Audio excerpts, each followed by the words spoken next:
देश ने ये इतिहास रचा है और इसका संदेश समझना भी उतना ही जरूरी है।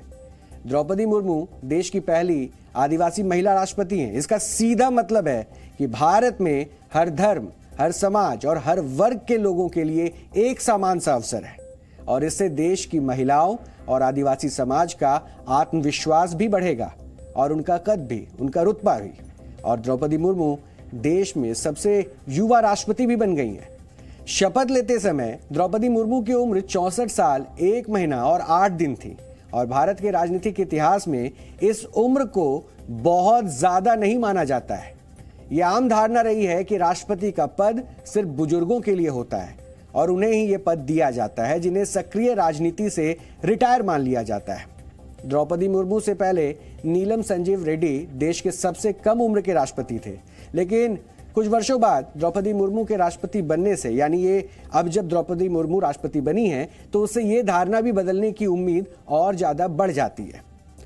द्रौपदी मुर्मू का जन्म 20 जून 1958 को ओडिशा के मयूरभंज जिले में हुआ था। द्रौपदी मुर्मू पहली राष्ट्रपति हैं जिन्होंने आजाद भारत में जन्म लिया था और इससे पहले नरेंद्र मोदी वर्ष 2014 में देश के ऐसे पहले प्रधानमंत्री बने थे जिनका जन्म आजादी के बाद हुआ था। यानी द्रौपदी मुर्मू के राष्ट्रपति बनने के बाद भारत के 2 शीर्ष संवैधानिक पदों पर ऐसे नेता बैठे हैं जिनका जन्म स्वतंत्र भारत में हुआ है और ये एक बहुत बड़ा परिवर्तन है। हालांकि डॉक्टर राजेंद्र प्रसाद से लेकर डॉक्टर एपीजे अब्दुल कलाम और अब द्रौपदी मुर्मू, सबके संघर्ष की अपनी पूरी कहानी है और इसमें से लगभग सभी संघर्ष के पथ पर तपते हुए शीर्ष पद तक पहुंचे हैं। सभी की कुछ ना कुछ विशेषता रही है, लेकिन द्रौपदी मुर्मू का इस पद तक पहुंचना इन मायने में भी अलग है क्योंकि भारत में बसी जनजातियों में से पहली बार इस पद पर किसी को प्रतिनिधित्व करने का मौका मिला है। यानी 330 एकड़ में फैले और 340 कमरों वाले विशाल राष्ट्रपति भवन में द्रौपदी मुर्मू का होना इस बात का प्रमाण है कि भारतीय लोकतंत्र में ये किसी के लिए भी संभव है और इसमें शहर और गांव, पुरुष या महिला, किसी के लिए कोई भेदभाव नहीं है। द्रौपदी मुर्मू का राष्ट्रपति चुना जाना इस सोच को भी मजबूत करता है कि सत्ता और संवैधानिक पद सिर्फ बड़े परिवारों या घरानों में जन्म लेने वालों के लिए नहीं है। अपनी मेहनत, लगन, देशभक्ति और कर्तव्य निष्ठा से कोई भी इस पद तक पहुंच सकता है। राष्ट्रपति बनने के बाद द्रौपदी मुर्मू ने अपने पहले संबोधन में जो कहा वो बताता है कि शक्ति पाकर भी सरल और सहज कैसे रहा जाता है। द्रौपदी मुर्मू ने अपने राष्ट्रपति चुने जाने को देश के हर गरीब की उपलब्धि बताया। उन्होंने कहा कि उनका इस पद पर चुना जाना देश की जनजातियों में नया उत्साह और नया आत्मविश्वास पैदा करेगा। नई राष्ट्रपति ने भारत की लोकतांत्रिक और सांस्कृतिक परंपराओं के साथ स्वदेशी, स्वराज, स्वच्छता और सत्याग्रह की भी बात की। उन्होंने संथाल क्रांति और भील क्रांति से लेकर जल, जमीन, जंगल और वोकल फॉर लोकल को भी लेकर डिजिटल इंडिया का भी जिक्र किया और उनके जीवन के उद्देश्य को आज पहले संबोधन के दौरान उनके द्वारा पढ़ी गई कवि भीम भोई की एक कविता से भी समझ सकते हैं।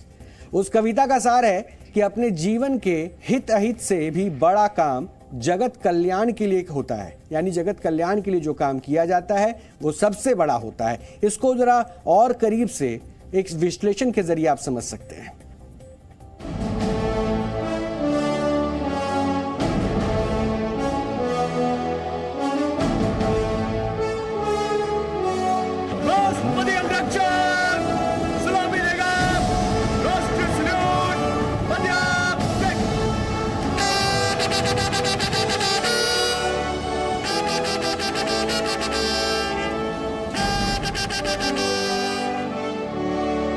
मैं द्रौपदी मुर्मू ईश्वर की शपथ लेती हूँ कि मैं श्रद्धापूर्वक भारत के राष्ट्रपति पद का कार्यपालन करूँगी तथा अपनी पूरी योग्यता से संविधान और विधि का परिरक्षण, संरक्षण और प्रतिरक्षण करूँगी और मैं भारत की जनता की सेवा और कल्याण में निरत रहूँगी।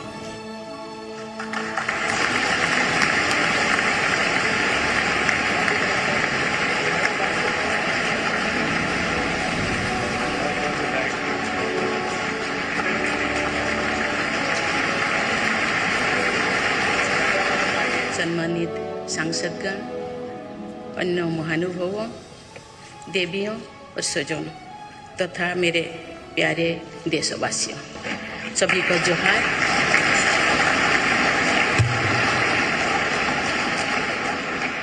जोहार ग्रहण के बाद देश की प्रथम नागरिक के ये शब्द भर नहीं, ये भारत की विविधता को सम्मान है। ये भारत की सांस्कृतिक और राजनीतिक क्रांति का प्रतीक है। ये भरोसा है कि तमाम संघर्षों के बाद गांव की गलियों से निकलने वाले रास्ते भी राजमहल तक पहुंचते हैं। ये विश्वास है कि आदिवासी समाज में जन्मी, कभी सिंचाई विभाग में क्लर्क की नौकरी करने वाली, स्कूल में टीचर रही एक आदिवासी महिला भी रायसीना हिल्स तक पहुंच सकती है। लाल हरे बॉर्डर वाली संथाली साड़ी, पैरों में सफेद चप्पल, चाल में 140 करोड़ भारतीयों को लेकर चलने का आत्मविश्वास और चेहरे पर एक विनम्र मुस्कान। देश के सर्वोच्च संवैधानिक पद पर यह भारत की झलक है। वो भारत जो गांव में रहता है, वो भारत जो अब तक हाशिए पर माना जाता रहा है, वो भारत जो राम राम कहता है, वो भारत जो जोहार कहता है। द्रौपदी मुर्मू के शपथ ग्रहण के साथ ही आज उसी भारत ने देश के सबसे भव्य, सबसे आलीशान महल में दस्तक दी।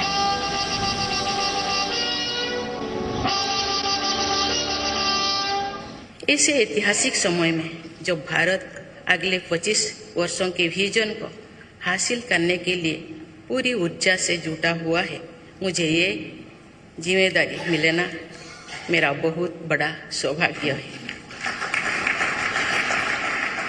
मैं देश की ऐसी पहली राष्ट्रपति भी हूँ जिसका जन्म आजाद भारत में हुआ है। हमारे स्वाधीनता सेनानियों ने आजाद हिंदुस्तान के हम नागरिकों से जो अपेक्षाएं की थी, उनकी पूर्ति के लिए इस अमृत काल में हमें तेज गति से काम करना होगा। इन 25 वर्षों में अमृत काल की सिद्धि का रास्ता 2 पटरियों पर आगे बढ़ेगा, सबका प्रयास और सबका कर्तव्य।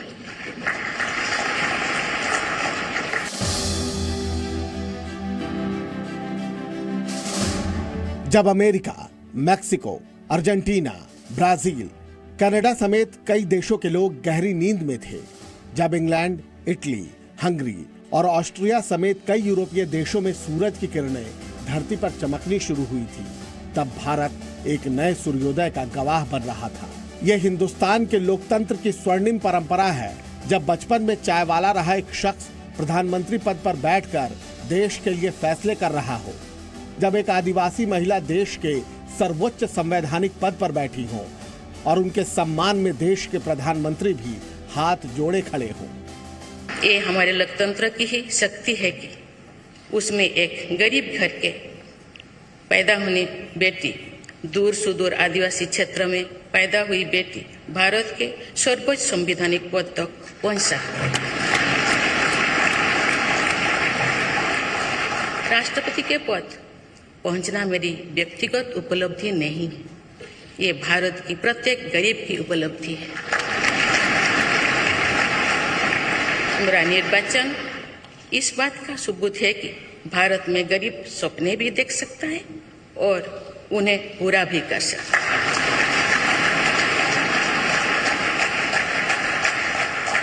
और ये मेरे लिए बहुत संतोष की बात है कि जो सदियों से वंचित रहे, जो जीवन विकास के लाभ से दूर रहे, वे गरीब, दलित, पिछड़े तथा आदिवासी मुझे ये अपना प्रतिबिंब देख सकते हैं।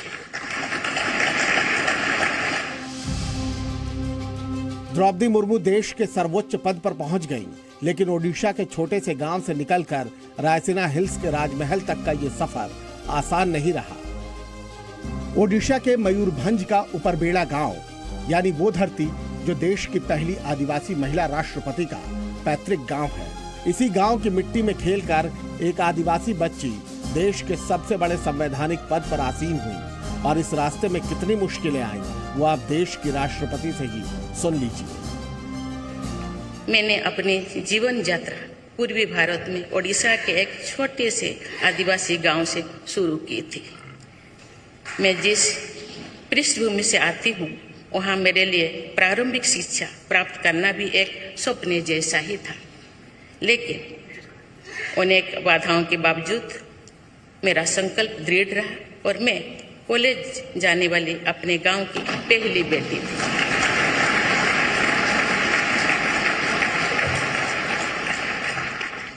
मैं जनजातीय समाज से हूँ और वार्ड काउंसिलर से लेकर भारत की राष्ट्रपति बनने तक का अवसर मुझे मिला है।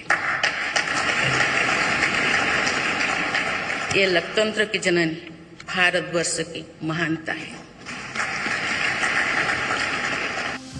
पीले रंग का ये छोटा लेकिन सुंदर सा घर, बिल्कुल गांव के किसी सामान्य घर जैसा।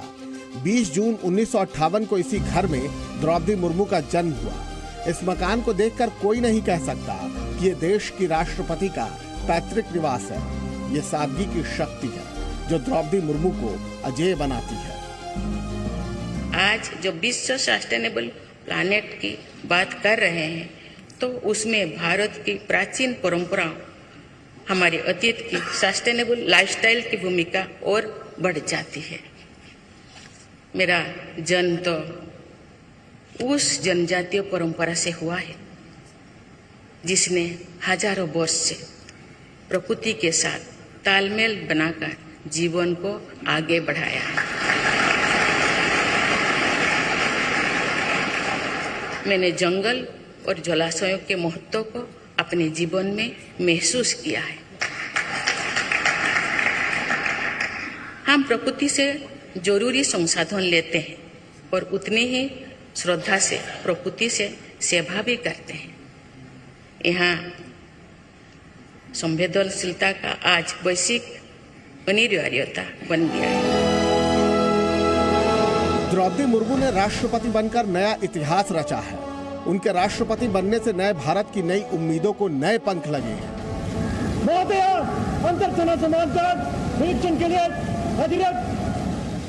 बदलते हिंदुस्तान ने एक बार फिर दुनिया को ये बता दिया है कि भारत का लोकतंत्र इतना मजबूत है कि दुनिया जब भी हमारी ओर देखेगी एक नए भारत से मिलेगी। एक ऐसे भारत से जहां सबका साथ है, सबका विश्वास है और सबका प्रयास है।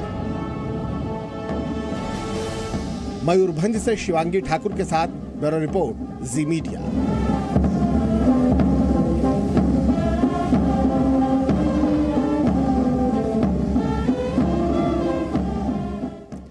तो भारत के नए इतिहास के इस नए अध्याय के साक्षी तो आप बन गए, लेकिन एक दिलचस्प विश्लेषण है जिसको भी आपको जानना चाहिए, क्योंकि भारत में जनता सीधे तौर पर राष्ट्रपति का चुनाव नहीं करती। अपने मताधिकार के जरिए हम प्रधानमंत्री चुनते हैं, लेकिन दुनिया में कई देशों में ऐसा नहीं होता है। वहां राष्ट्रपति चुनाव के लिए जनता सीधे वोट भी डालती है और वहां की परंपराएं भी बेहद अलग है, बिल्कुल अलग है। जैसे कि ईस्ट अफ्रीका देश जो है तंजानिया, वहां पर राष्ट्रपति का पद बेहद शक्तिशाली होता है और हर 5 साल के बाद तंजानिया के लोग आम चुनावों के जरिए राष्ट्रपति चुनते हैं। शपथ लेने के बाद तंजानिया में राष्ट्रपति को देश के संविधान के साथ भाला और ढाल भी दिया जाता है।